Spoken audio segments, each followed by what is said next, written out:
మెచ్చు వనరంగ నజ్ఞాని భావమిచ్చి మెచ్చు బరమలుబ్దిన్ బంది బురద మెచ్చు పన్నీరు మెచ్చునా బంది బురద మెచ్చు బన్నీరు మెచ్చునా విశ్వదాభిరామ వినురవేమ.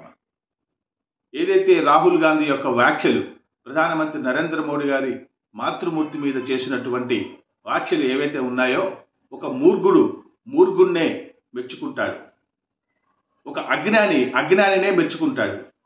అంటే అర్థం ఏంటంటే, మంచి వాళ్ళని మూర్ఖులు మెచ్చుకోలేరు.